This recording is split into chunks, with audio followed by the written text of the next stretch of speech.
Honestly, at some point you look forward to the boring days because it also means nothing bad is happening. Like, it was a good There's thing. You made it power in through, the nothing hurt. monotony. I love it. Yep.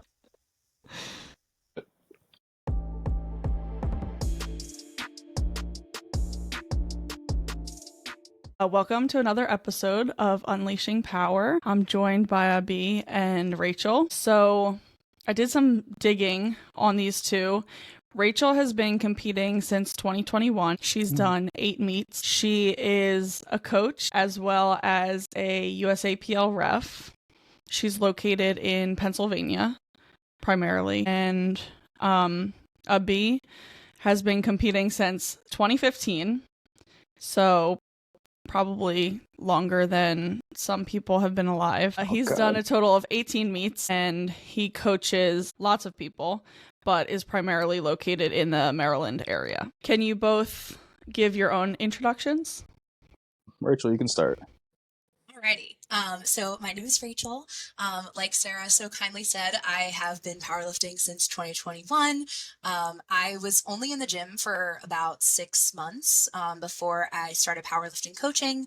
And I've been with the same coach for the past 4 years, I guess now.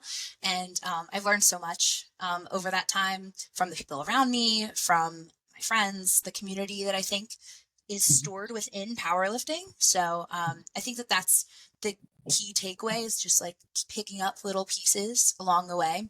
And those experiences have led me to pick up coaching, pick up refereeing. And so I think that that really allows me to give back to the sport. And so, like Sarah said, I am Philly based, but you could find me really at any gym within the tri-state area these days. And so very happy to be on Sarah's podcast. This is something that I've been hoping and crossing my fingers for many months. And so very thankful to be a part of it.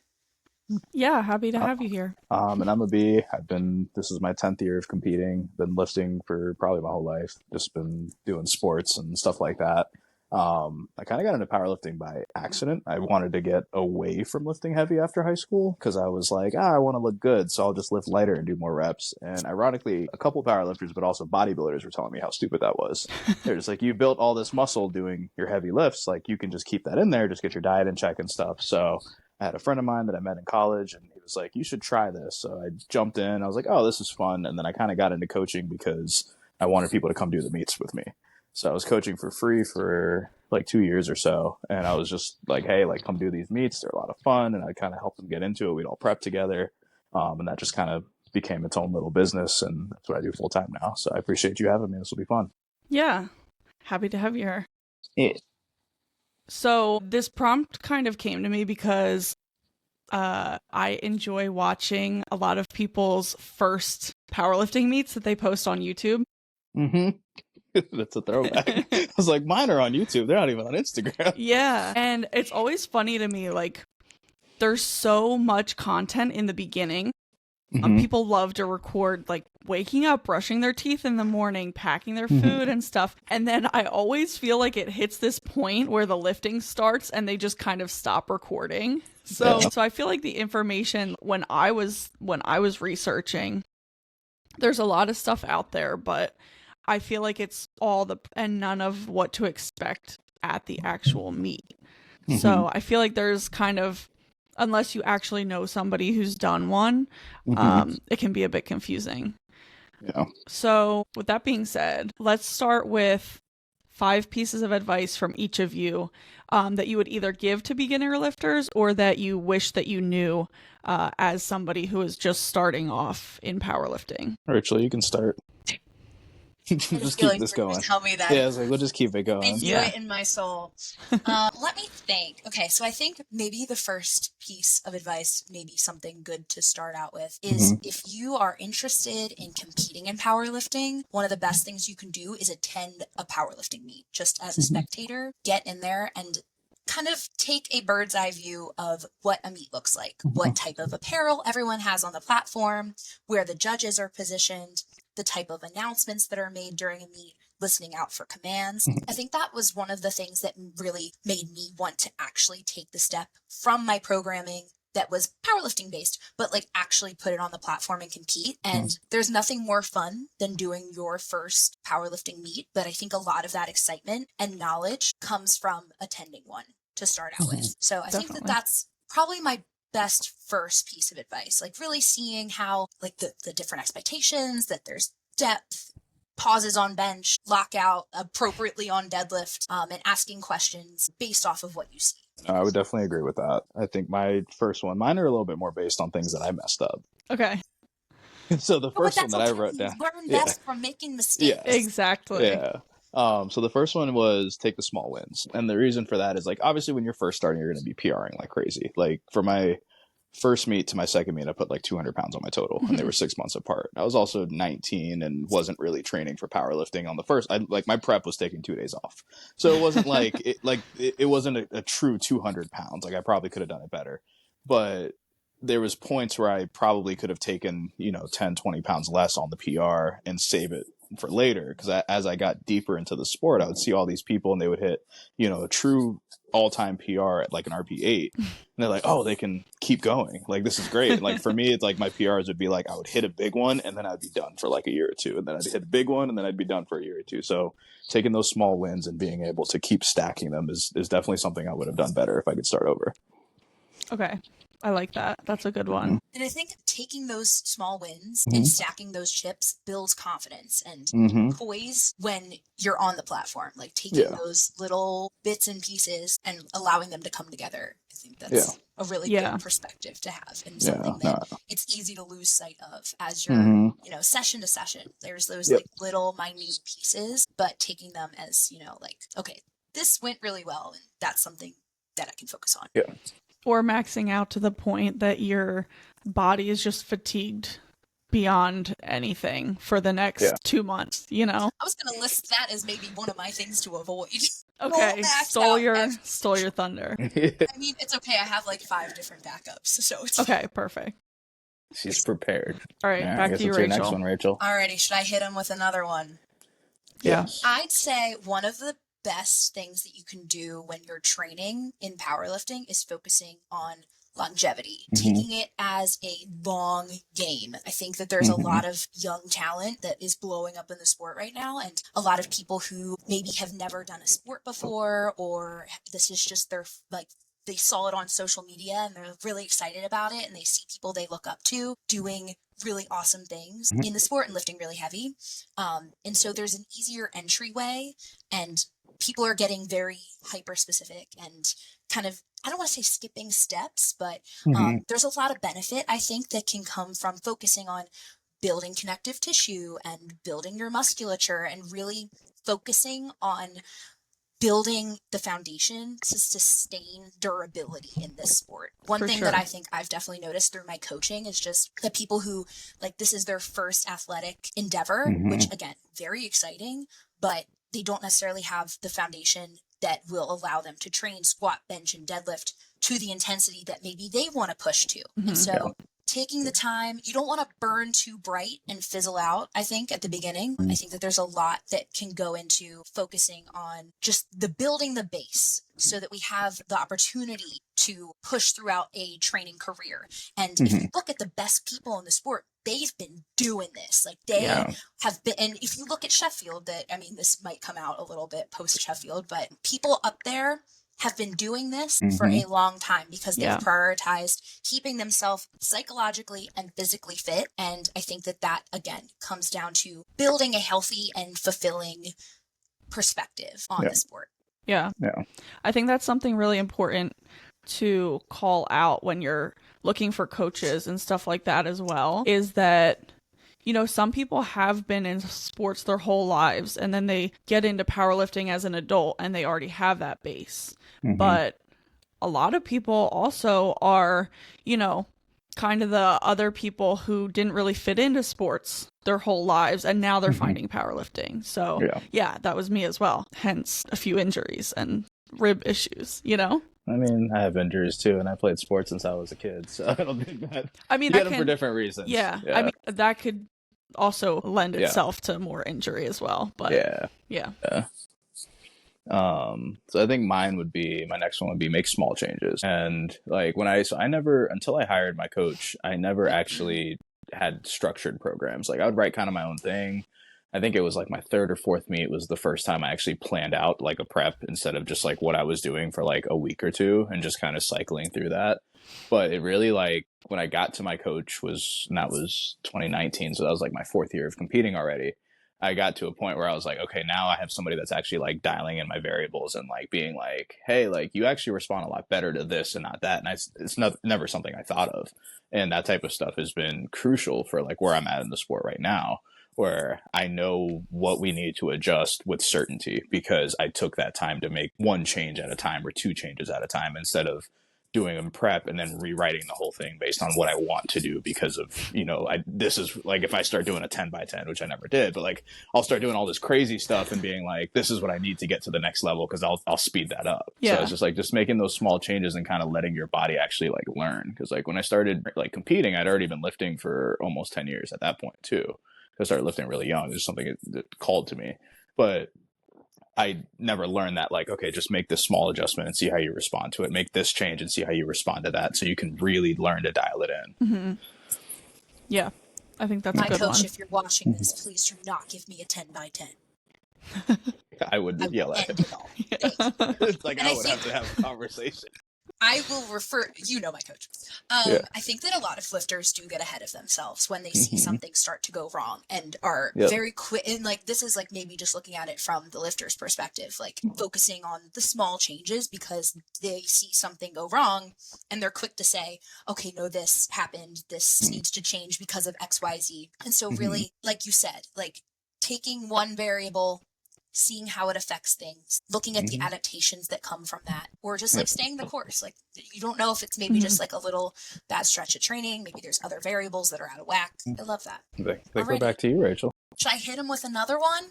Hit him. How many times am I going to say that during this? Probably at least 8. I'll make a compilation. I'll just make a compilation. Should I hit him with another one? Go viral instantly.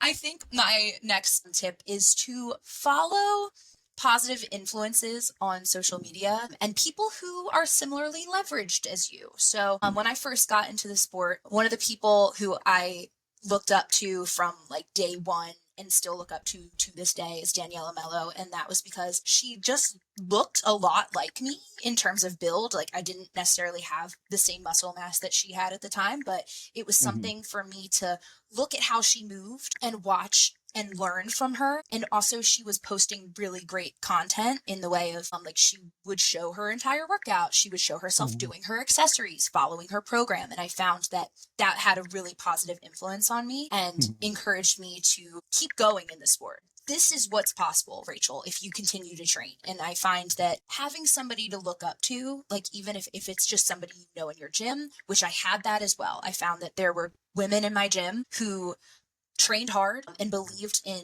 what strength training could do for women specifically.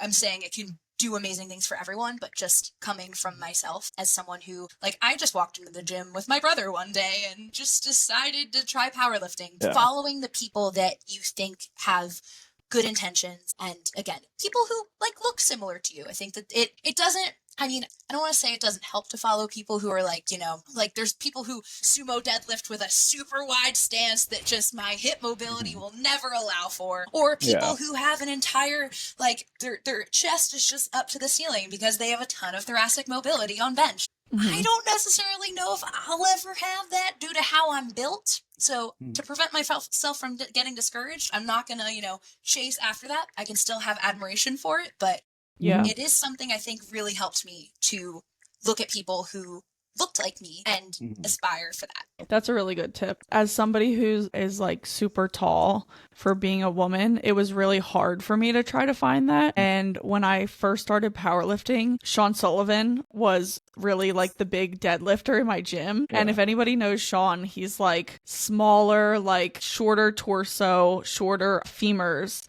So me watching him did not teach me anything about deadlifting because, it's not built for you. Yeah.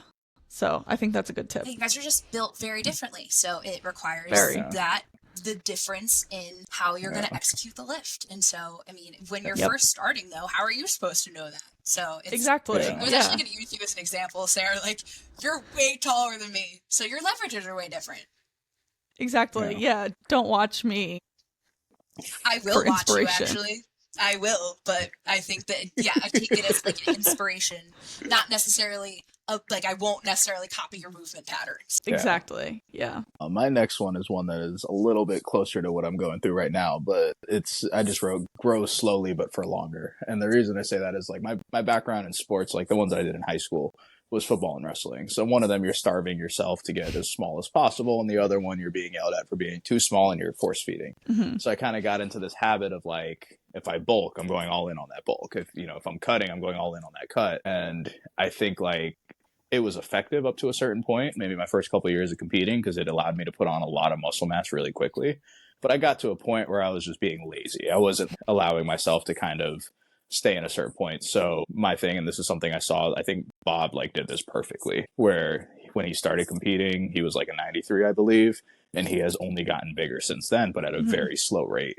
So that would definitely be something that if I would have started that when I was like leaner, as like, in the higher weights, and then just let myself put on like 5-6 pounds a year and grow up to where I'm at now, it's better for my leverages. I don't have to go through those phases of I have to figure out how to do this and figure out how to do that. And I really hate dieting. Not that I can't do it, but like I hate how it impacts like what I can do in the gym. I can't go as heavy as often. I can still go heavy. I maintain my strength pretty well, but I think if I would have just been more disciplined with it, it would have been better for me, like in my life, in my training, just in terms of my total, just everything in general.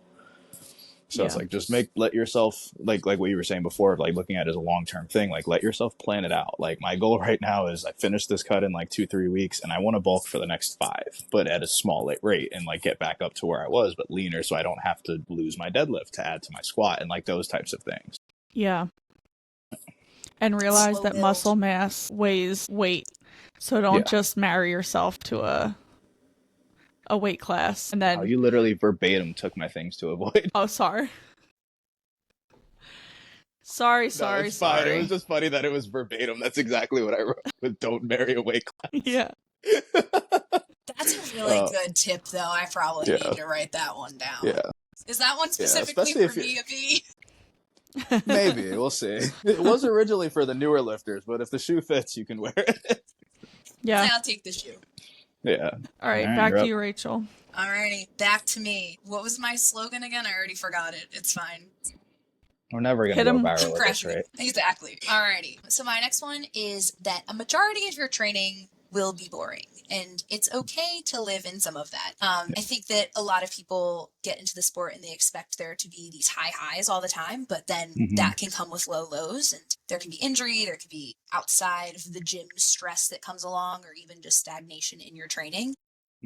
But really learning to just continue on and respond well to that. And I think that your coach can be a really powerful tool in that, but not relying so heavily on them to keep your training novel and exciting. Really learning to understand that the gym isn't just like one big dopamine hit. It's reframing it as like having this immense payoff if you continue down the road. Being diligent in staying the course, I think, is what I'm really trying to get at here. And there will be bad days where you don't want to do the boring stuff, where you're just like tired and done. And I think one of the things that's helped me so much is that I think about what I'm doing in the gym on those days and how there was a past version of myself who was so excited to be able to do that. Yeah. I kind of tweaked my hamstring the other day, and seems to be going around. I think everyone's kind of tweaking their back. Everyone's like, Mark is my boyfriend, if anybody listening doesn't know. He was saying that there's like every part of him has a little something wrong right now. But I think that there's just, there's really benefit in having the diligence and patience to get through those times, because they are fleeting. They don't last forever. And again, like having a coach who does believe in your hopes and dreams and wants to get you to that point, but can also keep you emotionally stable on the very average days. I think a lot of the time emotional stability has more payoff than even the physical stability in this sport a lot of the time, because it's really helpful to have a process-oriented view in this sport. So I just say, stay the course. It's gonna be boring sometimes, but good days will come. Yeah, and there's monotony in everything. There is, no matter what you're doing. Sucks. Nobody, it does. It really does suck. But nobody who is successful ever didn't have a boring day. Like, it just wasn't Exactly. like, you know, this for everybody who ever did a great Yeah. thing. Yeah. Yeah. Yeah. Honestly, at some point you look forward to the boring days because it also means something bad is happening. Right. Preach. Yes. I have a client of mine, and I have one of my clients, Angelina. One of my clients, Angelina, she went through a bunch of injuries last year, and that was like, she would just be like, "Today's a boring day," and I was like, "I'll take that." Yeah. Like, it's just like she held on to that mentality. She was like, "Today's great. It was boring." I was like, "That's what I want. I don't want the excitement that you Yep. give me sometimes." Yeah. Sometimes it's like no notes is good notes. Mm-hmm. You know, no news is good news. Yeah, Yeah. like, it was a good There's thing. You made it power in through. the Nothing hurt. monotony. I love it. Yep. So my next one is being healthier will help you get stronger, and I don't entirely mean that from like the injury perspective, because I think if you're trying to push your, like, we're doing stuff that your body's not supposed to do. It's capable of doing it, don't get me wrong, but like, we're not supposed to be trying to put, you know, multiples of our body weight on our back and move it for no reason. Like, we're not like carrying stuff for our food or anything like that, right? But like, when I first started powerlifting, I was a teenager and I didn't really have anything else I had to do. So I would sleep as much as I could. I would rest and I would do all this stuff. And I'd get all these nagging injuries all the time. And I'd have to spend like 30, 45 minutes just warming up. And I'm like, what is wrong with me? Like, I'm young. Like, maybe I'm just pushing too hard. And then I'm also like, I wanted to do this for a long time because I knew the goals that I had would take me a long time to get to. I was like, I'm not going to make it 5 years, like, let alone 10. Like, this is crazy. But kind of out of being forced to, just because of like the dieting thing and all that, like, you know, being active, going out, like moving around, like actually enjoying that, it's drastically helped my training. Like, one of my goals at one point, like, I was squatting in the sixes, and I remember walking into the gym, and I usually start with the bar, and I got under the bar, and I think like at that point my friends had started a little bit before me. They already had a red on the bar, and I was just like, I'll just start there. And I got hurt. I'm like, what the hell is this? Like, I shouldn't be getting hurt with 155. This is crazy. Yeah. So it's just like me being able to actually get up and like think about the gym before I get to the gym, like actually prioritize that in my life and not just put it into this box of like, it's the, you know, the however many hours that I'm in the gym is the only time I care about it. Like, actually getting up and moving, like taking some time. Like, if something, like, one rule for myself, if something's tight or hurts, address it right away. Don't wait till you get to the gym to see if it's a problem. Like, address it right away. And taking those steps to do that, like, my sleep's better, my training's better, I recover so much faster. Like, all these things that, you know, all the old people tell you when you get into the gym. Granted, some of them I don't want to listen to because they don't really understand it the way that I could maybe explain to somebody. But it's definitely something that has come in a long way for my progress and my longevity at this point. Yeah. I think that's a good one because people do preach like rest and recovery, but I think there is a line that you can cross where too much just has you, you know, not ready. Yeah, absolutely. Yeah. And especially like being an athlete growing up, I'm like, I feel terrible. Like, why is a set of 3 have me laying on the ground gasping? It's like, this doesn't make any sense. That's me. I was like, where's my work capacity? I used to be able to do this and run and this, and like, it doesn't make sense. And like, I don't want to get into that shape, but like, you got to be able to recover at least from your training. Yeah. Like, you shouldn't be that out of shape that you have to take a 15-minute break between your sets. It's crazy. Yeah, good. I like that one. Yeah. I do too.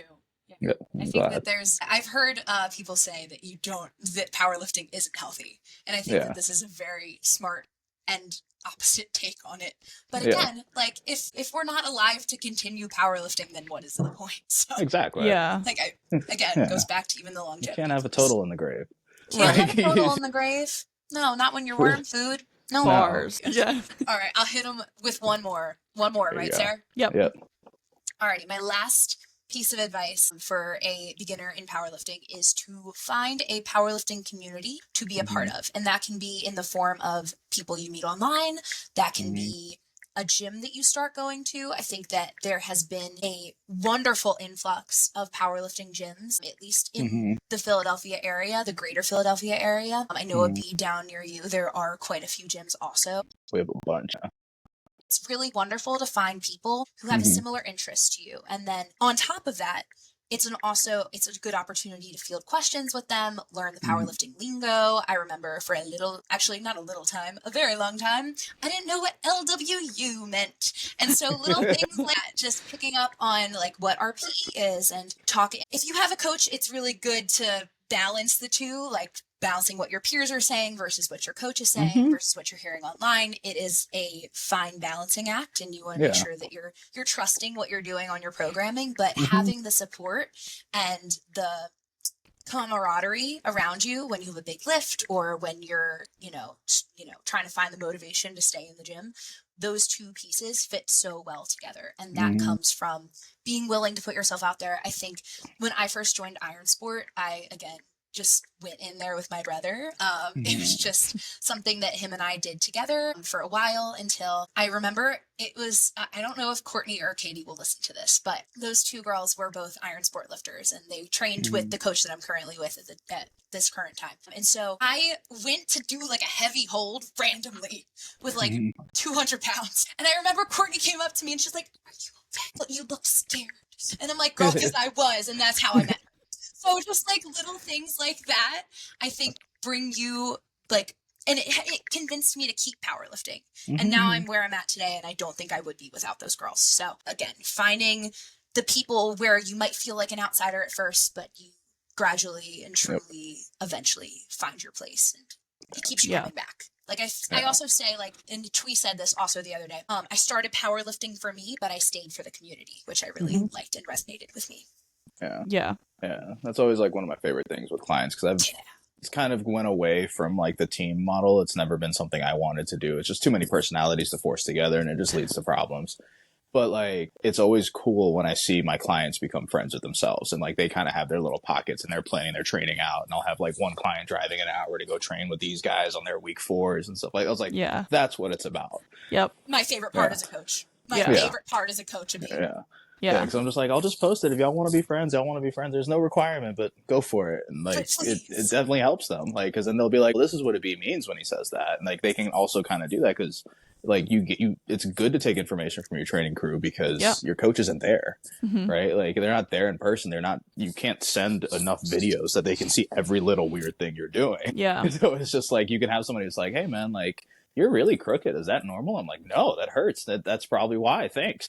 Yeah. It's not anything against my coach. He just can't see it. And like, I couldn't see it in the videos that I record almost everything that I do. Yeah. And I watch it and I'm just like, I couldn't see it. So it's like, even in those types of things, like having that community that can actually see that stuff in real time, so you don't have to wait till your next session to figure it out, like, is huge. Yeah. My computer closed on me. Oh, and this was like a big change for me. This was like a couple years ago. Like, if you're a competitive powerlifter and that is your goal, right? And I have to say this, your meet numbers should be the only numbers you care about. And the reason I say that is I would have horrible meets and great training because the goal that I was shooting for was way above what I would do in the meet. I'd be like, okay, like, this is what I've done in the meet, but I'm going to add 30 kilos to that because I did this much in training. And you kind of get to this point where I'm like, then I missed that even PR the meet lift where I should have been able to do that easy. And like, I think when I made that shift for me, it changed my training because it also forced me to look at my training as I'm training for this competition. I'm not just training to train in the gym, which is fine if that's what you want to do, but I'm a competitive powerlifter. So I want my numbers to actually be able to translate over to what I care about, which is the meet. So making that mental shift, it holds you accountable in a lot of ways. Like, your pauses are going to be more consistent. Your lockouts are going to be better. Your depth is going to be there. You're not going to try to go crazy in the gym because you know that it doesn't matter in the gym anymore for you. So like, that little change in mental shift has gone so far in terms of all of my training. Yeah. Do it in a meet. Exactly. Exactly. I remember when that was a quote. Oh, yes. The good old days. Yep. And I think to go back to... Oh, we lost her. Bye. She said she had her 5. She's done now. Yeah, she's like, I'm done. I got kicked. She got 5 more. I don't know what happened. I think my internet also froze during Abiy's answer. Yeah. So that's great. It's fine. I was going to say, too, Rachel, you were talking about community, and Abiy, you were talking about like do it in a meet. I think the bridge between those two as well is finding people in your gym who are going to be honest about, was I pausing to comp standard? Was I squatting to comp standard? Was I locking everything out? And if you don't have friends who are aware of that, find somebody else in the gym that is either a ref or has more experience because and is going to be honest with you, because nobody wants you to be like, oh, depth was good, like, yes sis, pop off and the queen, judges say something different, and then you get to a meet and every single squat is high. And genuinely, I think that that's something good for newbie powerlifters to go into the gym with also, is just like, it's good to see the people around you succeed. Like, hate going to a meet and seeing people bomb out or not do well. Like, I think that there's just a general sense of us wanting each other to do well and looking at it from that perspective. Like, you're really just keeping everyone accountable so that they have a good day. Don't want to see anybody have a bad day. Yeah. Exactly. Yeah, you've worked so hard for this. Yeah. You know, we want you to be able to showcase that properly. Yeah. Yeah, Exactly. you paid for the meat, you paid for the equipment, paid for the meat day food. Yeah. Exactly. Actually, my first meet, I brought no food. That doesn't surprise me somehow, Abiy, and I don't know why that doesn't surprise me, but Well, I was like, what do I need to bring? And they're just like, just bring what you'd bring to the gym. So I brought Gatorade. And I was just like, that's what I bring to the gym. And this was an RPS meet in 2015. So I was like, just going to ask it was how an long 8-hour this day. gym was. Yeah, it was an 8-hour day.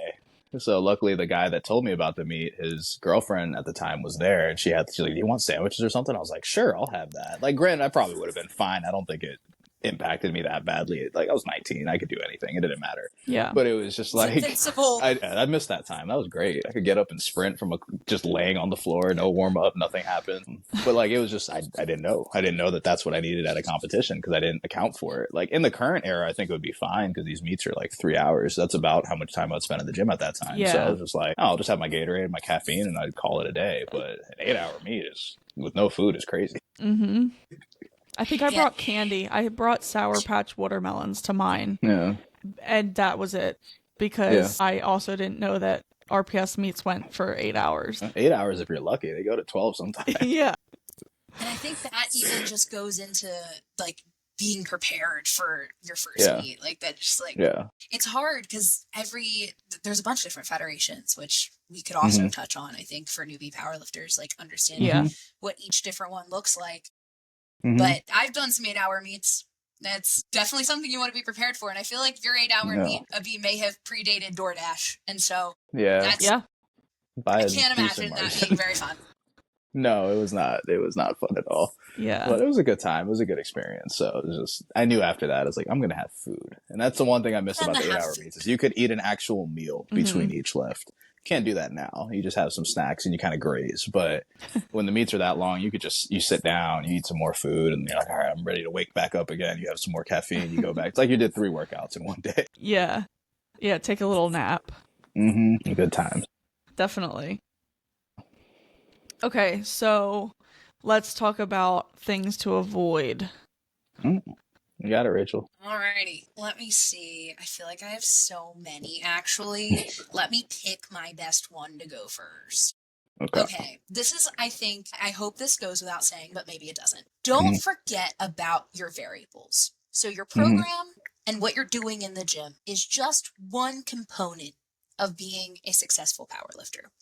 There are many other things that can affect your performance in the gym, such as how much you slept the night before, or even the week of, how much stress you're under, whether that be family stuff going on, friend things, relationship stuff, work. There are so many things outside of the gym that can cause stress and may impact your performance in the gym or on the platform. Nutrition is a huge piece, and consistent nutrition that is providing you with sufficient protein to recover, sufficient fats to also aid recovery, enough carbs to fuel your training. That is huge. And if you have an RPE 9 day and you have not eaten anything, it's not going to go according to the plan that your coach has laid out for you, or according to the program that you maybe are following. Yeah. Supplements are just a small part of the puzzle, but they can help. I personally am a pre-workout fan. Not everyone is, but those things can help. But again, they're not a band-aid for bad nutrition or sleep. They're just something that can help along the way. Like I love fish oil. I love a multivitamin. There's lots of different little supplements I think can be helpful, but again, not the cure-all. And then if you're a female, your menstrual cycle, I think that plays a very underrated role in female powerlifting training. And I think that's something I've really tried to prioritize. Just keeping in mind as I talk to my lifters and planning our training accordingly, and maybe just setting expectations according to when they may be the strongest and when maybe their hormone levels are going to cause them to feel a little more fatigued, a little more tired, drained. So just keeping those things in mind, that they can really have a big impact on your training or on your performance on meet day. I know I had a meet that I competed in where like my menstrual cycle got in the way. And so that's something. Hydration's another big one too. I meant to mention that one. That's a big one. If you're not drinking your water all day, then you're going to be, or again, like electrolytes go into that also, like making sure that you're having like your salts to ensure that you're retaining your water. Yeah. All those things. Don't forget about them. They matter. My first one, I guess we can touch on it a little bit more, but the marrying a weight class, like, and the reason I say that is like, even for me, like I had a decent lifting background before I started lifting. I had a decent amount of muscle mass on already. And I've put on a pretty solid, like 20 pounds of muscle since then that I wouldn't have been able to do had I just stayed small. And granted, there was times that it got a little bit out of control, but that's something with newer lifters. And one of my clients, Sam, I don't know if he'll watch this. When I first met him in the gym, he's getting ready for me. He's talking about cutting. And I was like, why are you cutting? And he was just like, well, I'll be more competitive in this weight class. And I was just like, well, I'm going to say something that sounds really mean, but if you listen to me, it'll work. And he's like, well, what is it? And I was just like, you have to be competitive first before you can be more competitive. And he was just like, that makes a lot of sense. And he went on like a crazy bulk and put on like 20 pounds and his lift skyrocketed and he didn't get fat. Like he just actually let his body grow into where it needed to be. And like, especially when you have a lot of people, like you guys were saying before, getting into the sport now as their first athletic endeavor ever, you have no idea how much muscle you're capable of doing. Like your total and your dots could go up as you go up in a weight class. Like it's not just that you're putting on a total and you're getting less competitive, because a lot of our meets are dots based, but like both of those could go up as you're allowing yourself to grow and put on some muscle mass and stuff like that. So that weight class that you're in now, it's okay if it's what's close to you and you think you can do something cool there. Maybe you want to go to nationals and that's a total you can hit and you're right at that cusp of it. You're, a kilo over, whatever. But like long term, you shouldn't already be identifying yourself with a weight class until you've gotten to a point that you've been training and you actually see how your body reacts to it. Welcome back, Rachel. Sorry, I kicked off, guys. No, it's all good. It's all good. Abiy didn't skip a beat. And I think that isn't even for newbie lifters. I think that even experienced lifters can hear that as well. Because, some people get into the sport at a certain weight. And even though I think powerlifting is very, very good for disassociating with weight gain, I think there is still that on this certain weight, I need to stay there. Yeah, because it's like if you can maximize it, and that's like, I grew up around a lot of like older lifters that were competing like when I was born, and like they'll tell me about how people did it before when it wasn't necessarily, I would say, as competitive as it is now, where like everybody kind of has like at the top levels outside of maybe the highest weight classes in each gender, you're getting the most jacked people possible, right? Because it's a weight class sport, so they want the most muscle mass. But what people used to do, like if you look at like Ed Cohn and people like that from back in the day, they would just grow and grow and grow till they couldn't make weight anymore. And then they would just go to the next class and then they would just grow. And like eventually their body would kind of stop. But that's when you're seeing that's when Ed Cohn did his 1,000-pound squat. That's when he did his 900 deadlift, was when he was growing. He didn't do that at 165 when he started. He did that at 220. Right. And, so it's just like you allow yourself to build and kind of bringing it back to the grow slowly over a long time. You genuinely build and then you let yourself move up, and then you're like, okay, like I can't make this anymore, it doesn't make sense for me to make it, then I go up to the next one. And you allow yourself to do that until you find that class that makes sense to you. And also like look at other people's heights in that weight class. So you can't be 6 foot telling me you want to be a 90 kilo lifter. Like that's ridiculous. Like everybody else at 6 foot is 242 exactly, or 275, or like depending on where they are. So it's just like, that's like, let yourself actually have the time to grow over time. Don't put yourself in that bubble. Yeah, it's a good one. All right. No, that's the I think it's best you, Rachel. one ever. Yeah. No, I think that's great advice. Truly. I really do. My next one is don't go off program. And I say that in a couple different respects. So whether you're working with a coach or you're just following a program, don't skip certain exercises. Like say you're running a little bit low on time, don't skip things, don't change rep ranges, don't exceed the weight, don't max out when it's not programmed. And maxing out, I wouldn't say is programmed very frequently. If you're a beginner, mostly if you do get something that's AMRAP, it might be on like a bodybuilding accessory. Maybe like you're getting like an AMRAP on like bicep curls or something like that. I would say that it's maybe something we don't need to push to failure to get the appropriate adaptations, especially when you're a beginner. I think that there's a lot of progress that can be made in, if you're following an RPE based program, something that's maybe like a 6 to a 7, you can make those appropriate adaptations week to week and add weight onto the bar. Without necessarily needing to max out. And with also not going off program, don't skip your accessories. Accessories are very important, and They're they will mostly your help program prevent this time. it will help prevent injury down the road. They will help you prevent different muscle imbalances. A very beneficial and important part of your training. Your coach or the program wouldn't have them listed for you if they weren't to your benefit. So follow your program. Yeah. Yeah, it also allows you to find out what's actually working for you or not. Totally. I think that was like my biggest shock getting a coach. And I was like, wow, like I should do everything that he tells me to do because I'm paying for it now. It's different when I'm writing my own thing and I'm writing it with my like most optimistic self. And then I'm in the gym and I'm like, I don't know if I'm going to do all this. So I never actually knew how much I was doing and how much I needed. Yeah. But like having that data, like even if it sucks, right? Like just go through it. And then if it doesn't work at the end of it, you know that it doesn't work. Yeah. Like you can't just be like, well, maybe if I did do that extra stuff, it would have helped or like this, because there's stuff that you don't realize might be helping you because it might not just be for muscle. It might be because this thing is to keep you healthy. It's moving you in a way that you don't normally move in powerlifting. Or it's like, there's a lot of different reasons for the stuff in your program. Oh my God, it was so beautifully said, Abiy. Wow. Yes. I appreciate it. My next one was one thing to avoid would be jumping to a higher frequency and comp specificity too soon. Like, just to kind of put this in perspective, my best bench in competition is 523. I hit a 300-pound bench in high school. I didn't start benching more than once a week until I had already benched over 4. And I'm not saying that everybody needs to do that, but it's one of those things where like I let it kind of drag out until I was just like, let me try this new thing. And then I went from like 4 to the mid 4s, upper 4s when I added an extra day. And then when I added another day, but like I gave myself years of doing it. And I think after doing 6 or 7 years of 3 times frequency, I was like, let's try 4 and just kind of see what it is. But we never changed the volume. It was just that. And it kind of goes into the like make small changes, like let your body grow, like fully take advantage of everything in your program first.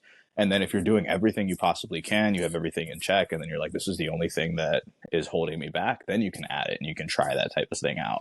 But I think it's like if you're jumping from I've never lifted to a high frequency powerlifting specific program, you're going to be missing a lot of gaps. They're not written for the beginners. Yeah. They're written for people that have 5-10 years of lifting experience first, and then they're specializing in it. And like, if you look at like some of like the Soviet countries and stuff like that and how they would do their Olympic stuff, they would take kids and they would be like, okay, for your first 5 years, you're going to do every sport that we run in here. You're going to do gymnastics, you're going to swim, you're going to do this, you're going to do that. And they're like, oh, you're good at this. This is what we're going to put you in. And now you have another 10 years and that's what you're going to do. And then you retire.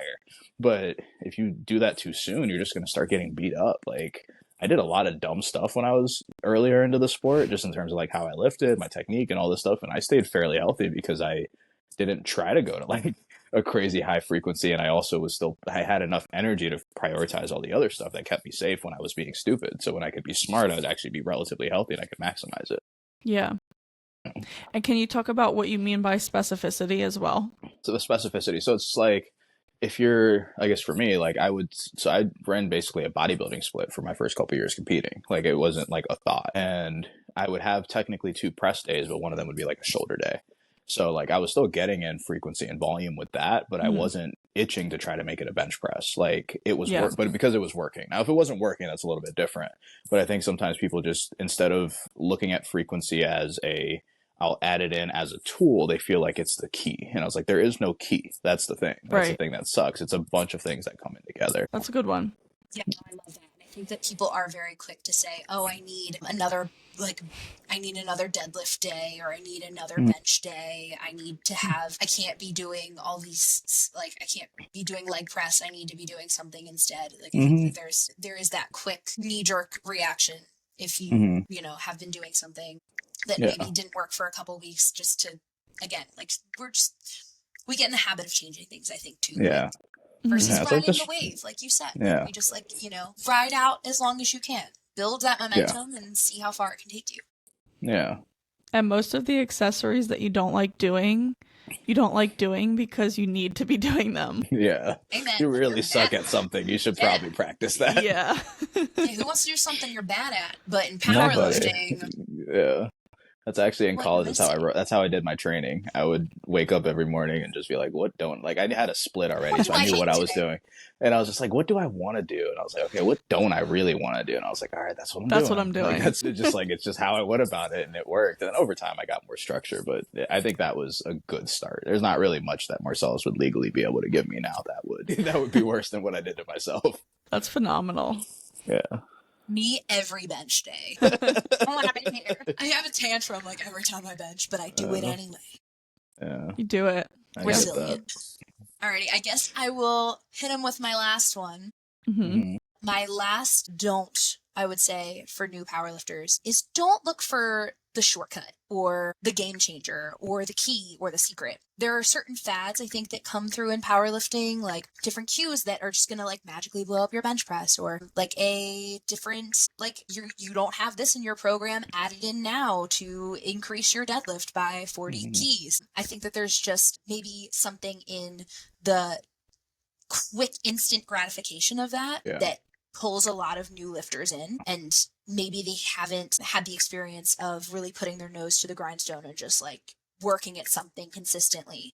Yeah. And that I think is the key, is the consistency and the ability to show up and follow your program, like we've kind of hearkened to with all of these things that we wish we knew, things that we'd avoid. At the end of the day, it's showing up and being consistent and being willing to maybe not see the payoff immediately, but really being able to work through those failures and see the way out, even if you're struggling, just making sure that you're prioritizing that piece of it and not constantly looking for a way to fast track your progress.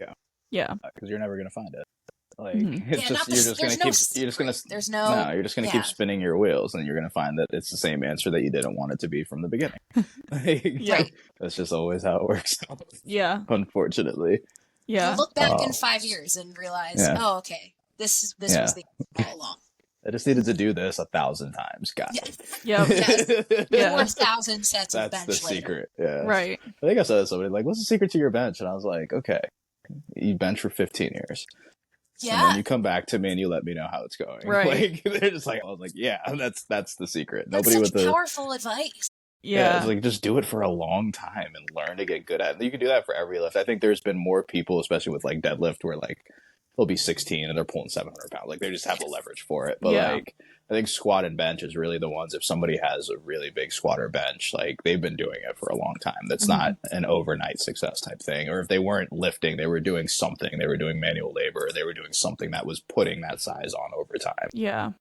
Totally. I look at these gymnasts benching and I'm like, Oh yeah. girl, they're if I had insane. only been allowed to do handstands and swing from a bar, my mom would not let me. But like, it's the most impressive thing in the world. And all of those years of work paid off in a different way, in a way that they wouldn't have expected. But it's really cool to see that carryover.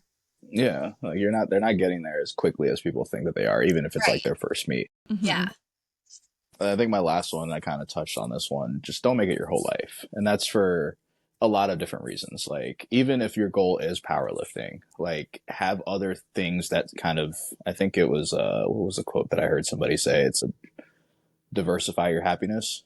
So it's like you take all these little things that you can kind of put together that make you happy, but it's just like it's so important to do that because you are going to go through down phases. And one of the things that usually make down phases worse is by constantly focusing on those down phases. The more you're sitting there just complaining about how bad everything feels or how bad everything's going, you're not helping yourself. Having other things that you can kind of look forward to, where lifting it's a very enjoyable thing when it's part of your life. It's very not enjoyable when it's the only thing in your life. Like I've literally had to be on like suicide watch for some clients because they got hurt, and I'm like, I don't know what's gonna happen to them. Like they're not posted anything, they're not doing this. Or like even like not just clients, but like friends, where like they'll get hurt or something, and they don't know what to do with it because they can't lift anymore, and that's all they had. Yeah. So it's just like set yourself up to make it an enjoyable thing that you look forward to every day, but it's not the only thing you look forward to every day. And it'll help you. You'll actually get better from doing that. Yeah. Completely That's agree. such a powerful piece of final advice. I feel like I've said that about everything you said, Abiy. Yeah. But I think that there is this a counterculture of the gym is my therapy, and Mhm. people utilizing their training as an outlet and escape. And I think that there is a place where powerlifting can uplift you, but what do you do then Mhm. in the points where it inevitably isn't going well? You Mhm. do allow that to then impact the type of person you show up as. And I think that that's also something that I wrote down for myself, as if, like, you know, if Abiy had some repeats and I needed some more content. Yeah. Just being a good person, I think, Mhm. really can help contribute to a positive experience when you're in the gym and helping continue your powerlifting career. I think that I look back on the different people that I've encountered, and I mean, I've been in the sport only for 5 years, but I think I've met a lot of different types of people, and I hope to be remembered as a good person and somebody who leaves a legacy of positivity. And so I think that people remember those types of things, and having a little more to you than just being a powerlifter, I think really also contributes to that. And Yeah. again, like, helps with that long-term success. Having other things that you enjoy, other people you enjoy, and other ways you spend your time. I think that it's like when things aren't going well in one component of your life, then you have another piece to turn to. Yeah. And also when things are boring. Yeah. Like that's the thing, like, because you have phases of training where you just, like, it doesn't help you to go crazy. And like this, for beginners, maybe not as much. Like, it might seem boring to them, but it's like a week of boring and then they get to PR again. So like they can deal with it. But it's like with other people, it's like you have those phases where it's boring. And if all you're running on is the dopamine of hitting a PR, like, it's really hard to commit to and give your best into that training. Like, you're not going to move that rep as hard as you can because you know it's not a PR. It's supposed to be an RP7, so you give a 7 out of 10 effort. It's like, that's not how that works. Yeah. So it's just like when you have those other things, you can do it. And honestly, like for me, a big thing with that too has been it lets me get in and out of the gym faster because I have something else I want to do. Right. And I like that's helped my training. Like there's times where I'm just like, hey, I need this block of time, and this is like, you know, I have a week 4 SBD. I have to be here for X amount of time. I'm gonna do it. I might not use all that time, but I'll give myself that window. But other sessions, if I don't have to be there all the time, I don't want to. Or even like if I just finish my workout quick, I can just, you know, sit there and talk to my friends and like help them out, or we'll go grab food or something. So it's just like having other things that you want to do outside of the gym, it really makes it so that you can do the appropriate things to progress when that stage that you're in. Yeah. Helps people stay off their phone in the gym too, being more efficient. Yeah. Yeah. And gives you something to, you know, distract yourself from those bad times. Yeah. That And you're also, not like, just I've had running your wheels. Yeah. What can I change to make it better? And like self-diagnosing and getting into that Totally. whole mess of Just go in and do it. Yeah. And I also think like I've had a lot of clients, like I've been very fortunate to work with certain people for very extended periods of time and like watch them grow up, and they started when they were teenagers and now they're in their mid to upper 20s and all this stuff. But like that's been like a big thing that I've seen with them, like because they get to this phase and they're like, oh, like I don't know what's up with training. I just don't really want to do this anymore and things like that. And like it's always when they have other things in their lives happening, like they're getting their first adult job, or they're, you know, they have a kid now, or they have all these other things that I'm just like, you feel resentful to your training because of how much time you've spent on it. It doesn't mean that the training was bad, but like you now need to force yourself to put that into a thing that you do and not your whole life. And it's like, if you've already been doing that before, it's a lot easier to get through that. Cause like, especially like the young ones that are starting up and they're getting into it and they're in college, and, you know, they have, you know, college is tough, don't get me wrong, but like they're not really doing much outside of finals. Like they're just kind of like hanging out. They're, you know, they have all the energy in the world. They're going to the gym whenever. Yeah. They're spending 5-6 hours in the gym and they don't really care, like whatever. But like, then they start getting busy and they're like, I don't know how to do this. I was like, yeah, because you never practiced. Like, let yourself have that time to learn how to have a life, like build yourself. And that was, I think Dan Bell did a Table Talk podcast with Dave Tate. And he was just like, I noticed like when my training, he's like, when my training was the best, it's when I was the best. Like the more like the better headspace I was in, the better my training was. And I was like, I think I needed to hear that at that phase of my training, because I was just like, I'm not happy with where I am. Like it's not my training objectively is going great, Right. but where I'm at, I'm not happy with, and I'm letting that ruin my training. So it's like it works in like multiple ways. Yeah. It's an easy thing to blame. Yeah, For I think sure. I personally needed that advice, Abiy, so thank you. You're welcome. it's hard personally for me in a lot of ways because I think that powerlifting does take up a lot of my life. There are lots of components of, like I mentioned, like, I mean, you guys know I'm a ref, I'm a coach, athlete, and just I sometimes do find myself a little resentful, but I think that there's a lot of benefit in what you said. So thank you for that. I'm glad I could help. You're welcome. You're welcome. Who needs the gym therapy when you can have podcast therapy? This is, yeah, exactly. I wouldn't New name say incoming. Yeah. right. Oh, I definitely did for a while. Yeah. Got me through a lot of tough times. But Definitely. I'm glad I was stronger than I was dumb. That definitely helped. Okay, so I have a friend who is competing for her first time. Nice. And she had a few questions that I thought were really good. So the first one is how to ask a ref why you're given a red light and how to do it without being annoying or disrespectful. I would say the first part of that is your temperament. Like, I think if you're coming up there with the idea that you didn't do it wrong, then that's going to be a problem. But if you're coming up there genuinely to ask, or it's just like, hey, like, you know, what did I do? Like, even something as simple as like, hey, what did I do? That can go a long way. Like, I know that can get, I guess at a first meet it won't matter. I was going to say at nationals, that can get a little tricky because some feds don't want you talking to their judges. Yeah. Like just asking, like just genuinely asking them instead of attacking them, because judges get attacked a lot. Like, yeah, I'm sure you can relate to that, Rachel, but judges get attacked a lot. So it's just like, just go up there. Hey, what did I do wrong? Okay, it was this. And like, I even like, cause I'm usually the one asking it instead of my clients. I'll be like, hey, you go over there and wait for me. But then I'll also ask, like, you know, not, they won't always get an answer to this, but like, how bad was it? Or like, when did it happen? Like, if my butt came up, did it happen when I started? Like, did my butt never go down? Or like, did I pop it when I pressed? Like, what did I do?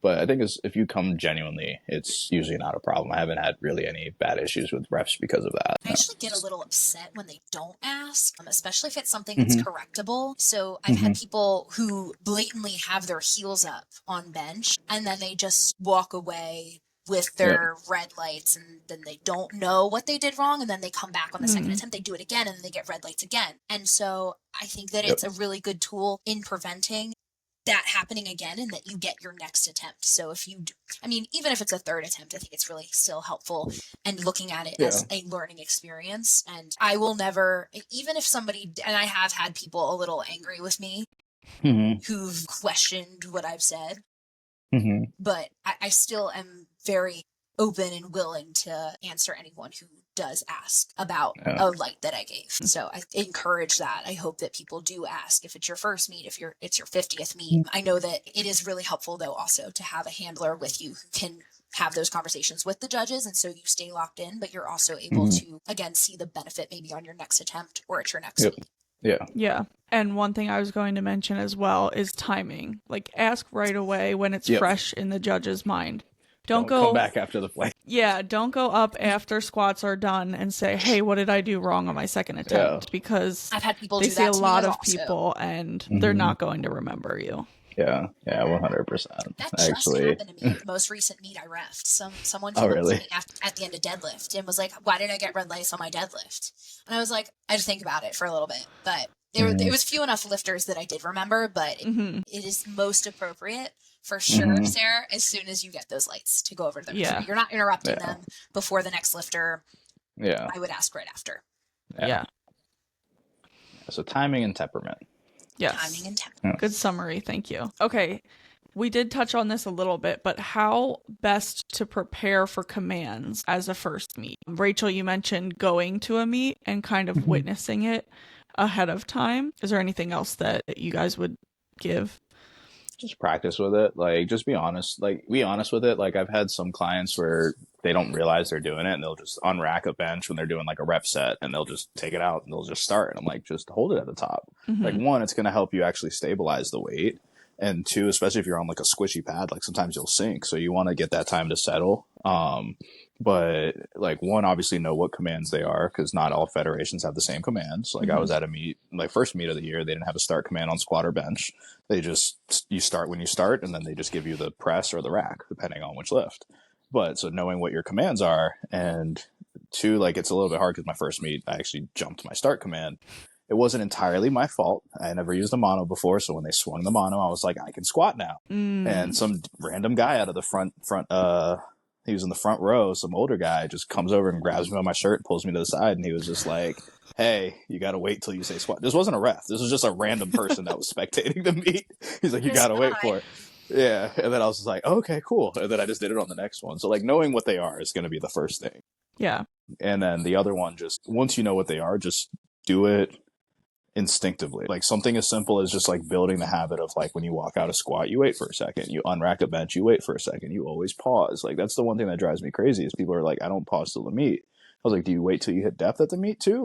This Yeah. this doesn't make sense to me. You compete. If you don't compete, I don't care, but you compete. Yeah. So just doing your stuff to the standard that you know you're going to be in instead of just thinking of it as a command. Because like I could probably do most of my lifts without the commands there and still get the commands just because of the habits that I've ingrained in my training. You have anything to add to that, Rachel? I loved all of that. I think that is what you said specifically about holding your bench and holding your squat at the top. Like those are the two most under practiced components of training, I'd say, for a meet, because you're in the habit of training and you're just like, oh, let me unrack and I'll start my bench or I'll start my squat. A lot of the time I'll notice lifters, like they'll get to the end of a heavy squat and they'll immediately re-rack it. They'll jump the rack command. That always breaks my heart. It up and then lost balance and then try to re-rack it. So, or take a step out of position. So when you're preparing for a meet and you're practicing for those commands, just taking that extra pause, whether it also at the top of the deadlift. I think that that's also a really important one and something that I've had to encourage with one of my lifters on several occasions, just because she'll get to the top and she'll drop it. Yeah.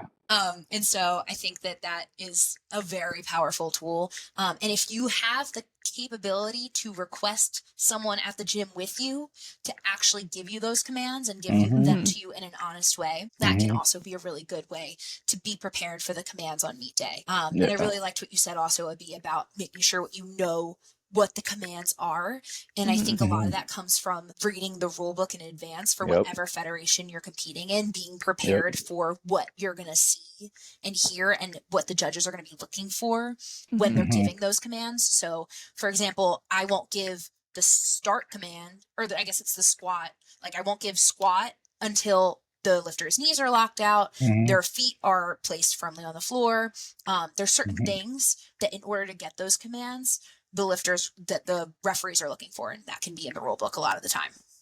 Yeah. And like you said, Abiy, is knowing what federation you're competing for and reading that particular rule book, because while a lot of them are similar as far as commands go, they can vary. Yeah, it's very disorienting to be waiting for a start command that's not going to happen. You're just like, what am I doing wrong? It's like, nothing. You can go. Oh. What do you mean? Yeah, but same with the other way. It's also very disorienting to have to wait for somebody to tell you to start. Like, you're not used to that in the gym. You usually have your headphones on. You're used to just bumping to your own music and just... Totally. Oh, I got to listen to you now. This is weird. Yeah, that's a good tip. When you're getting close to a meet, take your headphones off. Totally. Even if you're not getting commands. Just to get used to it. Yeah, I feel like that can be kind of jarring at first. Yeah, if you're used to taking every PR with like your PR song, it's not going to be like that necessarily on meet day. There are some fun meets that will allow you to pick your third attempt songs, but I have yet to do one of those, and I've done 8 competitions. So I'm waiting for my moment. You still don't hear it. I've done it and you still don't hear it. Yeah. Like, it's just like, that's like, it's different. Like Never mind then. Yeah. By the time I'm on the platform, I don't hear what's going on because they can only make it so loud. Right. Or else you can't hear the command. Right. So it's just like, it's a cool idea. I like having that vibe, but like at meets, I know what part of the song I need to get to. So I'll just kind of time it so I can turn off my headphones. I was like, I'm at the level of hype I need to be. I can put this away and I'm done. But yeah, no, that's something, I don't do it as much anymore, but I've done a decent amount of meets. I know how to adjust to it. But like when I first started competing, that was definitely something I had to do. I had to get used to taking my headphones out, wait for it in this quiet commercial gym that I was training at, and having some random person yell squat to me or press or whatever it may be at the time. Yep. While Natasha Bedingfield Unwritten is playing in the background. They're really creating a great environment for my PR right there. How do I get Steve to add that to the Iron Sport playlist? Someone let me know. I don't know if Papa Steve gonna do that. Is it Daddy Steve? No, I don't think that one makes the cut. I agree. It might actually get rid of your membership, depending on when you ask. It's like, didn't pass the vibe check, Rachel, get out of here. Okay. last question is, I guess, somewhat specific to Powerlifting America, but this person was questioning not being sure how to adapt to new rules that come out. So how can you prepare for rulebook changes or new rules in the sport that you might not be super familiar with? You have to be an athlete. And like what I mean by that, so when I did 23 Nat, and both of us were victims of that year, the judging was ridiculous, right? Like it was to the point where I turned off the TV the day before I competed because I couldn't figure out what the judges wanted. And I had two options. I was either going to do what I want to do and potentially get red lighted for it. And I hate wasting energy and not getting the lift. I think that's not what I want. Or I was just going to adapt to whatever their standard was, which I didn't know. So I went ass to grass on my squats. My bench was fine. I'll just hold the pause as long as I need to. I train long pauses in training, so that's not a big deal. And I didn't do as well on deadlift, but like making sure I exaggerated it. So it's like that's part of it being a sport, is you have to kind of adapt to it. Now, I'm assuming this would probably have to do more with the bench depth rule than anything else. Yeah, that one, it's the biggest thing that I've seen people doing is the sinking method. Like, it's just like, you have to just find a way to get to it. And then just kind of going back to like your meet numbers or what matter, that is the standard that you do your lift in. Yeah. So if you have to get to bench depth, like if you have to sink to get down there, you have to start training that, like give yourself enough time to actually practice it. So it doesn't have to be something you have to think about at the meet, but also you should be keeping up with your federation's rulebook changes. Like, as far as I know, they usually send out something, and at least in the USAPL, I'm not sure with other federations they do this exactly. They'll highlight what they change. Yep. So they'll tell you like, this is the exact new rule, and you can exploit the rule as needed. Yeah. Yeah, that's good advice. Yeah, I don't even know that I have too much to add on top of that, because I think that was just such a perfect answer, Abiy. I think that you really just being an athlete and practicing that ability to be adaptive. And I think that rules exist for a reason in sports. It's for fairness, it's for equity, it's to make sure that everyone's held to the same standard. And if a new rule pops up, then that doesn't just apply to you, that applies to everybody who's going to compete. And so acknowledging that and taking that in with your approach. So whether that's a change in how you're going to train, it's also how everybody else has to adjust their training, and acknowledging and being sympathetic to that, I think, is a really good way to look at it also. But making sure that my first knee-jerk answer to that was like, make sure you're checking the rule book. But not every federation, I think, does what the USAPL does with the highlighting of the new rule changes. They make it very easy, but I could foresee maybe that not being the case just globally. Yeah. I think that's good. Anything else that you both wanted to touch on that you didn't get to talk about, or? No, I think we covered a pretty wide variety of things here, especially if the target is like newer lifters too. I think anything else wouldn't be to that target audience. So I don't know if we want to confuse them. Yeah. And to Rachel's point. To Rachel's point earlier, too, I think at another later date we could talk about different federations and kind of the different expectations there. Yeah. But I think being prepared and knowing what type of meet you're going to as well, because obviously you're going to prepare yourself differently if you're going to, a local level, smaller fed versus, a national competition, which obviously if it's your first meet you won't be, but or even the equipment you use. Like, I think training on like a deadlift bar versus a power bar is very different. And so something you want to make sure you know in advance. The last thing you want is to be training on a deadlift bar your entire prep with pound plates, and then you show up on a meet day and you're using kilos in a power bar. I think that like is just a recipe for confusion, and why it's maybe important to make sure that your openers are conservative at your first competition. That's maybe another thing I didn't get into, but like that's definitely, it goes into preparation. So it's all a package. And and in this era, they actually give you the proper equipment in the warm-up room. That was not always the case. Yeah, I have definitely done. Not to throw anybody under the bus, but they're not giving you deadlift bars. I've been to USPA meets. I've been to USPA meets that I warmed up on power bars with. Imagine that shock on the platform. I almost fell over on my squat 3 times. I pick it up. That's crazy. I was like, walked it out. I was like, oh my God, I'm about to eat the floor. What's going on? I was like, because I don't know where to balance it. Thank God they have spotters. Yeah. Yeah. Thank Or God I like, opened light enough that I could take a walk with it and still get it. Yeah. So there were two things that I was going to mention. Yeah. One is knowing the kilo conversion. totally. I That's don't. I get I that will all not the talk to my time, clients in pounds Sarah. when I'm doing attempts, unless it's a pound smart. meet. I will not. They're like, "What's that in pounds?" It's like, I don't care what it is in pounds. It's in kilos. I'm not making that mistake. Yeah. Yeah. There are apps out there that Mhm. are really good for that. Travis Mhm. Napier has an app. Mhm. Remind me of what it's called again. Iron Plus. Iron Yeah. Plus, thank you. I pledge allegiance to Iron Plus. Yes, that's a great resource. There's Oh. plenty of charts online Mhm. that you can print out and bring with you if you need it. Yeah. Keep in They'll mind also have them there too. yeah, most of them Yeah. do, yeah. Yeah. Keep in mind So the most recent, collars. well, I guess it was 2 meets ago. I was I was doing equipment check, and my friend Veronica was in Vidu Buff, follow her on Instagram. She was in the back doing weigh-ins, and she had a coach call her and like argue with her about the attempts because they wanted to put in things like 79.3 kilos and acknowledging Read that the rule when book. read the rule book, and a lot of the times if you are putting in kilo attempts, it does have to be to the nearest 2.5 kg mark. But just knowing that you need to go in with your attempts in kilos, I think is huge. And Yes. again, this goes back into the not being angry at the refs and temperament, Right. Yeah. coaches and athletes. Yeah. Yeah. Yeah. Like That's crazy. read the rule Isn't book. it? I Like can't we've imagine said. being a coach and like cursing somebody out on the phone over a pound attempts. You're paying. The Yeah. thing that always drives me crazy about when judges get hate is what you were paying for at a meet is to be judged. Mm-hmm. You were literally, you don't have to Totally. do the meet. You can just be in the gym and just do whatever standard that makes you happy. But like, Yeah. you're paying to go to the competition. Yeah. Completely. If you don't like it, don't go back to that one. But like, in the moment, it's what you signed up for. Mm-hmm. Like, it is.